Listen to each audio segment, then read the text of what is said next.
Hey everybody, I'm Connor, this is Doug, and welcome to Podcats, a podcast about cats. In this episode, we'll put together a definitive ranking of all house cats. Who'll take the top spot? Will it be the tabby cat? Maybe the Turkish Shorthair? How about the ragamuffin? We'll also weigh in on the long-running debate about which rapscallion cartoon cat's better, Garfield or Heathcliff. We're also Connor, we all know the answer is Garfield, but that's not the podcast we're here to do. We're here to do the Bethel School District Presents, a podcast about the Bethel School District. On this week's episode, we'll talk with Director of Behavioral Health, Alyssa Dornan, about mental health awareness and more. We'll also talk about why some changes were made to bus routes this year. But first, Connor, you know I love talking about our district's budget. You're all about those Benjamins, aren't you? I love to make it rain. I don't think you know what that means. I don't, but I do know our district just went through our annual audit, and Assistant State Auditor Sarah Childers presented an overview of the district's annual audit at a recent school board meeting. Now, the State Auditor's Office provides a transparent, independent examination of every school district's budget, and they actually did 3 different audits for us this year. There was an accountability audit, a financial audit, and an audit that looked at federal grant compliance, and the result was the same for all 3. I'm pleased to report that we're issuing an unmodified, also known as a clean opinion. So this is exactly the opinion you want, the one we're looking for. So very nice job. So that's 3 clean audits, not too shabby, and honestly, not unexpected. Doug, now if we did an audit of your personal household finances, you think you'd survive this type of scrutiny? My accountant has advised me not to answer that question. So moving on, let's talk transportation. Connor, you know what a car guy I am. All those pistons and key fobs working together to make that bus go. Bus? I thought we were talking about cars. Well, Connor, I switched gears on you. Did you know Bethel has 227 buses? Now, quiz time, Connor. How many of those are diesel and how many are propane? Man, I don't know. I'm going to say 50-50 diesel to propane. The district's actually been moving towards propane for a while now, so I would have actually guessed that along with you, but I was unaware that we actually have gas-powered buses, too. So we have 85 gas buses, 72 diesel, and bringing up a very close third is 70 propane. So 2 more propane buses, and we are going to be at that 50-50 split. But having buses that run on gas, that was something new that I learned at a recent school board meeting. I also learned that our buses drive 1.2 million miles every school year. How many gallons of fuel do you think they use for that? I don't know. I'm going to say 176,000 gallons of fuel. That's an amazing guess. You must have watched the school board meeting too. Now, transportation just isn't about the vehicles. Our bus drivers know that they are the first and last staff member in our district that students interact with on a daily basis. And I'm going to tell you, our drivers take that seriously. They know they are greeting those kids, smiling, making sure they have a good experience, and they are ending their day smiling and trying to make sure that they're a good interaction as they go back home. That's Executive Director Paul Marquardt. He was speaking to the school board about some struggles we had last year with busing and some changes that we made this year to fix them. Now, normally, before the nationwide driver shortage, we would have 182 bus routes in a typical year. Last year, due to that driver shortage, we reduced it to 167, but we were short drivers. We ended up only having 140 drivers. So routes had to be canceled, and we know that impacted parents every single day. But as unfortunate as it was, the transportation team did work hard to ensure it impacted as few families as possible. I invite you to come to transportation at 5:30 in the morning, watch them scramble and cover things. They do an amazing job, and they had a big task last year. That's our transportation director, Joel Stutheit. And as good as his staff did last year, they obviously didn't want to repeat the same issues. So the transportation team goal this year was not to have to cancel any routes the morning of school. To do that, they had to adjust some walking boundaries. Now, this is tricky because, as you know, we have 202 square miles and only 9% of our roads have sidewalks. But Joel and his staff personally walked the new walk paths to make sure students would have a safe walking path to school. These changes did impact a couple hundred families, a couple of walk boundaries extended. We have some high school students that will walk to their neighborhood middle school to catch the bus. And Elk Plains School of Choice also saw some adjustments. Their start and end time actually changed by 10 minutes. You wouldn't think something that small would make a difference, but it does. And all these things added up. We were worried we were going to be having to expand walk boundaries at all the schools, elementaries. Kids would be walking across 176. I mean, we implemented minimal changes to reduce the route packages that much. I really want to give credit where credit's due to the transportation department. They created a minor miracle, honestly. That's really out of the box thinking, and our transportation team does deserve a lot of credit for ensuring that we don't have a repeat of the issues of last year. They definitely do. Coming up after the break, I'll talk with Director of Behavioral Health, Alyssa Dornan, about mental health awareness and more in our district. Stay with us. We are incredibly excited to announce that All Bethel Community Day is back. We took a 3-year pandemic break, but ABC Day is returning this October. Like past ABC Days, this year's event will feature live music, fun and educational vendors, professional wrestling, a superhero parade, a petting zoo, great food, and a number of military vehicles, maybe even a helicopter, who knows? ABC Day will take place on October 1st at Bethel High School from 9 a.m. to 3 p.m. We can't wait to see you there. And we're back. We've all just come through a global pandemic, and as we're still dealing with the impact of COVID-19, one thing that happened was the light was shown on a need for mental health awareness, and it's been a long time coming. There's been a stigma for a long time, and now that more people are talking about mental health, Bethel's Director of Behavioral Health, Alyssa Dornan, said that's a huge positive in getting people the support they need. The pandemic helped us get to a point, I think, collectively, where we could say, you know what, it's okay to not be okay. We had so many people not feeling okay. What's not okay is to sit with it and feel like you can't get help or get support or do anything about it. There is the stigma, like we've talked about, that mental health means a mental disorder. And really we want to get back to the thinking about mental health as mental wellness, right? Mental health is really just the health of our mental well-being or mental state. And our schools do a great job. We have lots of different supports that we do put in place, and a lot of that's through MTSS or multi-tiered systems of supports. We think about tier 1 being the things that we provide for all of our students.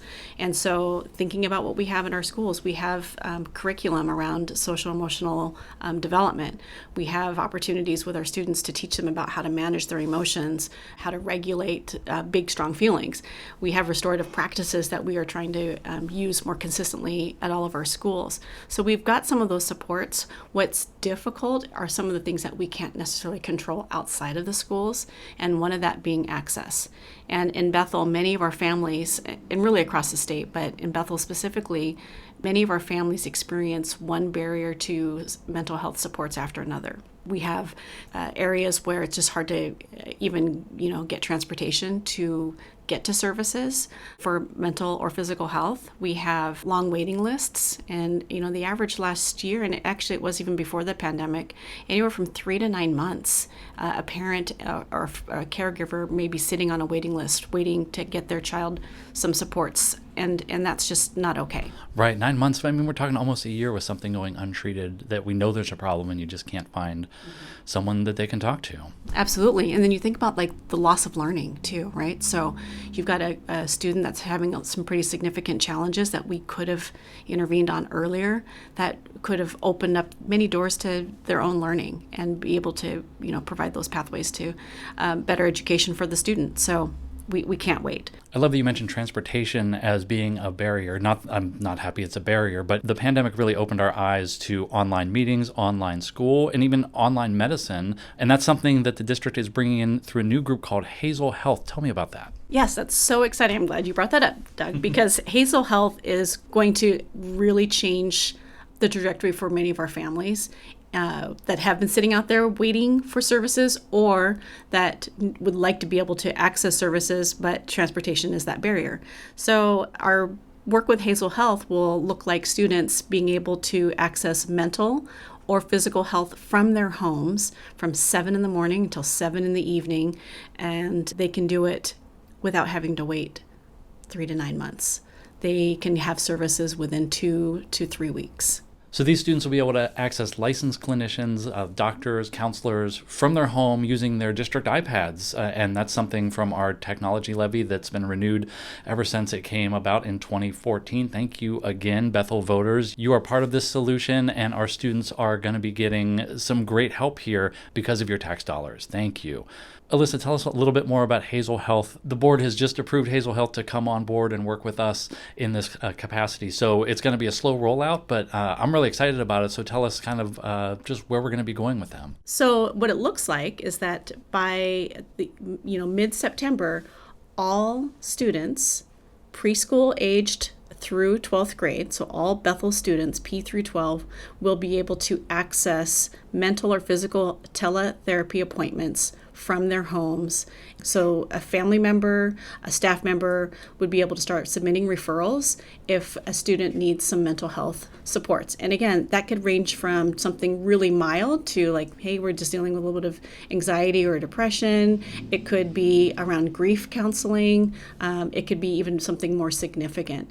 And so those services, having that access to a mental health clinician or a physician, will be available by about September 19th. So home services starting then. And since as a district we're really committed to student wellness, knowing that that's how we access our best learning, that in about October timeframe, our schools will have a safe space for students to be able to have any mental health appointments at school. And those are always done in conjunction with families as well. And what's really cool is that if a student has an appointment at school, a family member, a parent, can also Zoom in and be a part of that. That's great, and I was going to bring that up just for people that are wondering. It's preschool age through 12th grade, and those preschool kids are not on Zoom with a stranger. Their parent or guardian is going to be with them. It's going to be as if they were in a counseling session in person with somebody, but we're removing that barrier of that the 3 to 9 months is going to be gone. We're going to have 2 to 3 weeks. And I do want to give a shout out to our social workers and our counselors. They do amazing work day in and day out during the school year, and Hazel Health is going to be a great tool for them. Right, absolutely.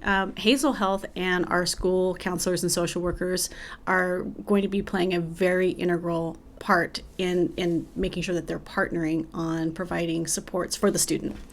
So when a student does need more than what the school offers through social emotional development, through curriculum that we provide for all of our students, this really is where counselors and social workers in the past have run into a lot of different barriers. They were helping to get students connected to additional services, but then not having very many options to explore with the families. So working with Hazel Health, the counselor or social worker is going to be working alongside the family the entire time and ensuring that the student does get what they need. If students need more than the initial counseling sessions that Hazel will provide, then that coordination for additional supports with our local agencies, that happens all with the counselors and social workers involved. So we've been talking a lot about student mental health, and when these kids come to school, when they come to class, they have a staff member, a teacher, a paraeducator that is working with them, and they're working with 20, 24 kids that might be they're all dealing with their own things. What resources do we have in place for staff well-being here in the district? Well, it's really exciting that as a result of the pandemic, we've all started to recognize and acknowledge how important wellness is, not just for our students, but for our staff. And we also recognize that our staff have had to be on the front lines of dealing with trauma from our students, and as well as trauma themselves in collectively going through a pandemic. So there's been just a lot more emphasis on we do need to work together. In Bethel, we're really trying to make this effort around thinking about MTSS in a bigger way. So we practice MTSS with our students by creating systems of support. We make sure that all students have access to a guaranteed viable curriculum and around academics and behavior, recognizing that some kids might need a little bit more, and then a few kids might need something that's really intensive. And we want to think about that in the same way for our adults too. So when we think about MTSS for adults around wellness, we are thinking about compassion fatigue. Our staff hit walls of fatigue as well, right? They absorb what's going on in their students' lives, and they also have things going on in their own life, and it gets really exhausting and really challenging. So we do have a lot of resources at our buildings, and we're going to have more, but this isn't just a Bethel problem. Is there something at the state level that's going to kind of elevate this for all districts? Yes. So a couple of years ago now, Governor Inslee signed into effect that all school districts in the state of Washington need to increase not only resources for around compassion fatigue, or you might hear it also called secondary traumatic stress, but compassion fatigue, but that we also bring a group of people together to regularly look at resources, plan for how trainings and professional development around staff wellness is incorporated in everything that we do, and that we also look at ways that we can gather feedback from our staff. How do we do those temperature checks throughout the year to see where our staff are at and what kind of resources we really need to spotlight? And Bethel is involved at the state level on the MTSS for Staff Wellbeing Leadership Team. I love seeing when Bethel is at the forefront of things like this. Yeah, it's super exciting. And, these are opportunities that we don't like to pass us by. So we applied for last year and got accepted into this first cohort of state leaders in partnership with Kaiser Permanente and with Alliance for a Healthier Generation. Both Kaiser Permanente and Alliance for a Generation have a lot of free resources that are linked to OSPI. By being a part of this leadership team, which Bethel is, in addition to, I think, a handful of other school districts across the state, we will be able to get together regularly where we really focus on looking at innovative ways to bring different layers of support for staff. So what should all staff have access to, kind of like the Employee Assistance Program, and what do some staff need a little bit more support around, and maybe even more intensive supports for staff. So being able to call that out and then work at the state level to bring that to the forefront for all of our school districts. So more resources coming for school employees all over the state. Health, safety, security, so important in school districts. Education really can't happen without them, and mental health is a huge part of that. Alyssa Dornan, thanks so much for joining us this week. Thank you so much for having me, Doug. I really appreciate the time and the fact that we are really acknowledging how important this work is. And that's our show for this week. If you liked what you heard, please share it with a friend. Yes, like, comment, subscribe. Smash that like button. Thanks for listening, everybody. And until next week, I'm Connor, that's Doug, and we're out of here.